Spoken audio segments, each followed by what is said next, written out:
Welcome everybody to the Lenny Works YouTube channel. This is going to be a quickish introduction video before more regular videos come out. Try it out, we'll see how it goes.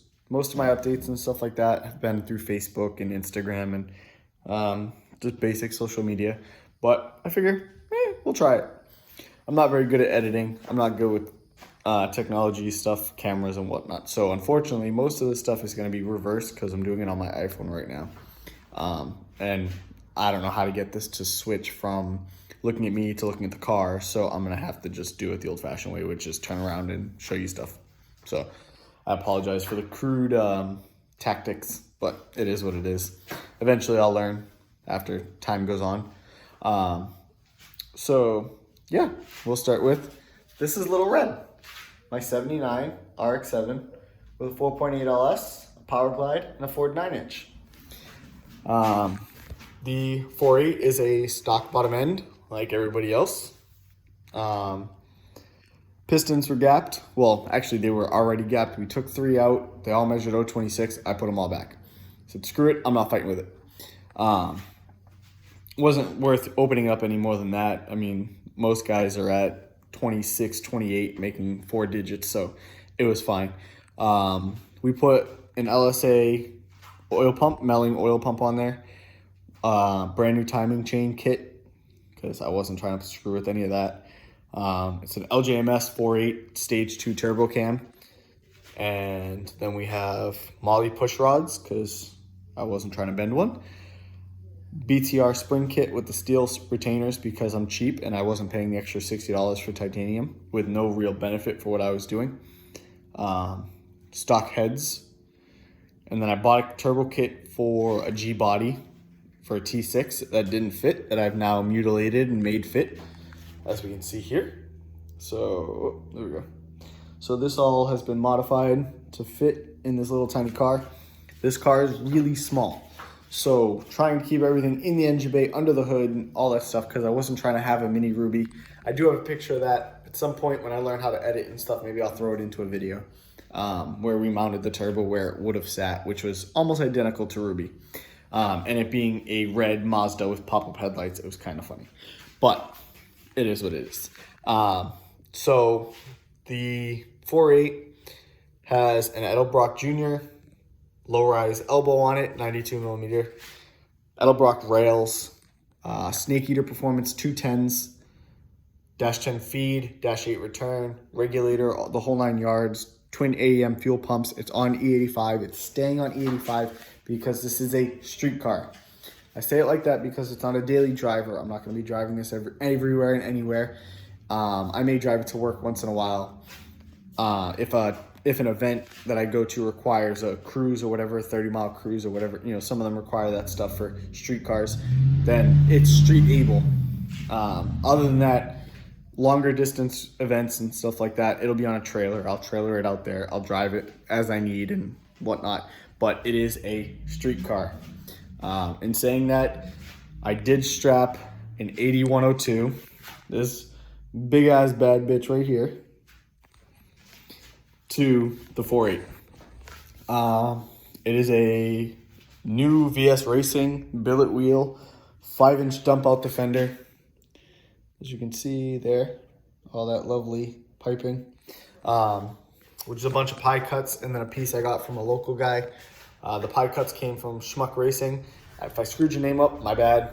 Apologize, but thanks for hooking it up. This whole kit was plumbed and welded with this cheap little $100 setup. This welder, that tank, and I literally paid $100 for that whole little MIG setup. It's a 110 house setup. Most of it's not pretty, but it doesn't seem like it's got any leaks. I closed all the pinholes and everything, so hopefully I did it okay. Enough job that it'll be all right.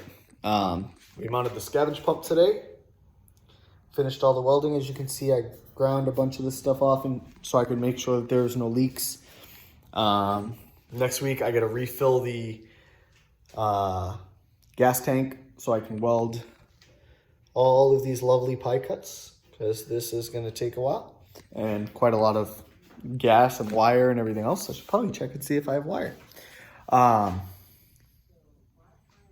So then What else do we have? We have a PTC converter between the motor and the transmission. It's a Transmission Specialties Power Glide with the 176 helical gear set. It is not the 1.8. I was told it was 1.8 when I bought it. I was excited. I took it apart. It wasn't. And then behind that, we have a PST chromoly drive shaft. I think it's the 3.5. It might be the 4. I'd have to measure. Honestly, I called up FTI and said, hey, I need a drive shaft for like $1,400 to the tire in a 2,600 pound car. And he was like, I can get you aluminum or chromoly. I was like, which one's cheaper? And we got chromoly. So the rear end is a Ford 9-inch with 4 11s and 33 spline axles, which was a huge save because meant I didn't have to upgrade them later. I thought they were 31s, and I was really nervous that I might end up breaking them. The 33s I'm a little more comfortable with. And then inside the car, engine management, we're on Holley Terminator, which is a learning process. I ain't never messed with V8s or automatics and stuff, so we're learning. So in here, I have this lovely Ratchet Head Racing switch panel that mounts behind the steering wheel, and their center cap, just some old stuff from when we did the BMW stuff, and that was the team. All of my stuff to run this car is off that panel. Headlights, directionals, start, fuel pumps, bump box, trans brake, all of that stuff is off there, and it's all within finger touch, so I don't have to reach for nothing. I may at some point have to I'm probably gonna end up putting the scavenge pump and the electric water pump on a separate switch that'll probably be off of that, but other than that, I shouldn't have to worry about any of that stuff. We have a quarter stick shifter. It's very, very basic. It was cheap. Some dude shipped it to me. It was missing a couple of bolts for like $100. 10-gallon fuel cell, basic battery. Nothing's really solid mounted right now because I've been working on just getting the bugs worked out of everything, making sure everything works. Like there's a bunch of wires hanging out that I have to run. I got to rewire the fuel pumps so the Holley controls them instead of just being on a switch, and then I free up that switch off the steering wheel. Basically because I wired the fuel pump first, and then I put the Holley in, and I went, oh yeah, I can do this, and I just haven't switched it over yet. But it runs, it drives. I don't know how to mesh videos together yet, so I would add the video. We did have it driving today after chasing a bunch of leaks in the transmission system. The cooler lines were pissing all over the place. I bought a deep tank for the pan because I thought that this ugly factory pan was my culprit for my leak. Bought a deep pan, didn't fix it. Turns out it was a fitting that I forgot to tighten or vibrated loose because I didn't tighten it enough. One of the two situations. Either way, it made a huge mess of my floor a bunch of times with some really expensive FTI fluid. So fixed it finally. Everything's good. Hopefully everything stays pretty good. Like I said, I did have it running and driving today. I moved it a little bit. I'm fighting a brake issue. I have to make a decision on whether or not I'm going to keep the brake booster or not, switch it out. I'm going to be removing the line lock. Excuse me. Mostly because it's there, but I really don't think I'm going to need it. Doing a burnout in this car shouldn't be an issue. We're on a radial. We're on a 275. So that's what it looks like with a 275 tucked at ride height. The car's on very shocks in the back and some janky eBay stuff in the front, but it looks like it's a Fox body coilover in the front. So at some point I'm going to upgrade to double adjustable Fox body in the front. Camber plates and all that stuff. This is just a very basic setup. This is actually what they used for a limiter in the front. There's one on both sides. I'm going to leave that for now. A, because it's already there, so I don't have to buy anything else. B, because unless it doesn't work, there's no point in messing with it. So it worked for the guy before me. Granted, he had a rotary on nitrous, so we'll see. The car has some cheapy Cobra racing seats that I got to make brackets and mounts for this week. After we get the downpipe welded up, that's the next step on welding, is brackets for that and brackets for the transcooler. One thing I will say, and I will preach this 100 times over, don't buy cheap seats And don't buy cheap steering wheels. That shit gets you killed. Even if they're old, if it's an FIA seat, buy it. You can spend less money buying an expired seat that was good than you will buying a brand new seat that wasn't tested. It's just not worth it. If it doesn't have an SFI or an FIA cert on the side, then don't buy it, don't use it. I don't use them, especially the reclining ones. The recliners will break in an accident and you'll die. Fuck that. Steering wheels, I had a video a long time ago.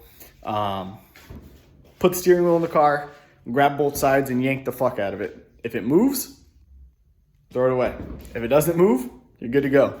That's my general rule of thumb, because I don't care what I spent on it. If I put it on there and I pull on it and I think about it as being in an accident where if I move forward or back and that thing flexes anyways, I'd rather find out sitting in the driveway than finding out in an accident when it matters. So just my little 2 cents on that.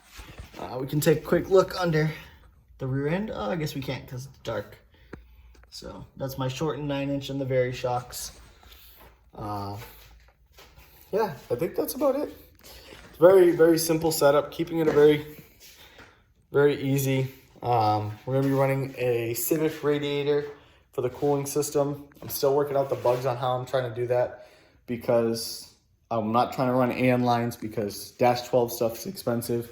Plus then I'd have to bring the radiator to be welded because I don't have a TIG welder to weld aluminum here. And I don't want it to leak, so I would have to bring it somewhere else. And that's just more money that I don't have to spend because racing is expensive and I'm doing this on a budget. So I do a little bit when I can, where I can, and that's about it. What else do we have? You know what, we're gonna take a quick, just take a little peek at the 80. Yeah, give you an idea, that's my hand with big ass turbo. I will work on not cussing so much in later episodes. This is the first one, so just kind of is what it is, and then we'll progress. We'll learn. I'll learn how to do more editing. I'll learn how to make these videos a little more interesting. I'm probably only going to post them once every Sunday. Well, obviously only once, but I'll post them on Sunday nights after I've done for the week. We'll do an update and stuff like that. Keep it kind of simple. You guys watch enough videos of guys sitting there, you know, doing time lapse and working on their cars and stuff. I don't know how to time lapse it, so you would have to sit here and watch me do whatever I'm doing at regular speed, getting frustrated, cussing, moaning, doing all, and I'm just gonna save you from that until I learn how to do that kind of stuff. So here is, whoop, I almost just dropped my phone. Here's the front of the car. Those are 2 VS Racing's 50mm wastegates with wastegate proprietary on the headers. So shouldn't have any issues there. Yes, they look low. They're not that low, I promise you. They are still higher than the subframe. They are still higher than the oil pan. They're still higher than the transmission pan. They are not that low. It's just the front of the car looks really low. And again, this is not an everyday car. This is a car I will drive when needed. It will do its thing. This car will probably go to very few events. It'll do a lot of test and tune stuff so I can get it dialed in and I can learn it. And then it's going to do a whole lot of no time grudge stuff. Whether that be at the track in Mexico, wherever it is, it's just going to do, that's what it's going to do. I'm not chasing any records. I'm not chasing any goals. I just want to learn it. I want to play with it. I want to have some fun and hopefully go fast. You know, I have a pretty simple goal of doing a 550 once this car's up and running in the 8th. If I can do a 550 in the 8th, I've achieved my goal. At that point, work for more, do more, try and adjust, you know, make more power, do whatever I got to do, and get faster. But at that point, I still need to put 2 more points or 4 more points in the cage because it's only a 6-point chromoly cage. So that has to be updated. All this stuff, once you start going faster, you have to change things. And I ain't got 10 grand to drop on a 25.5 cage in this car. 25.2, whatever, to go any faster than like a 5.0. So we're not going to get into that. It ain't happening. Again, this is my street car. This is my toy. And we're just going to play. The car's got everything to be able to make, it should be able to make 4 digits. I'm not going to say it's going to. it should be able to. It has all the parts. Squirrel tuned, great guy, has a lot of the same stuff, did a lot of the same parts and everything like that. Holds the record for the 4.8 stock bottom end on twin. He was on twin turbos in his old Fox body. He's going to be on a single turbo in the new Edge. But motor wise, we're very similar. Drivetrain wise, very, very similar setups. My car is significantly lighter than his, so I don't see why I couldn't get to that point and go that fast, other than the fact that I'm just not trying to spend that kind of money. It is what it is. As long as I can get down where on the road or the track where I need to get down, I'm happy. It's going to be my fun car, and that's it. So that's a quick little introduction to me and Little Red.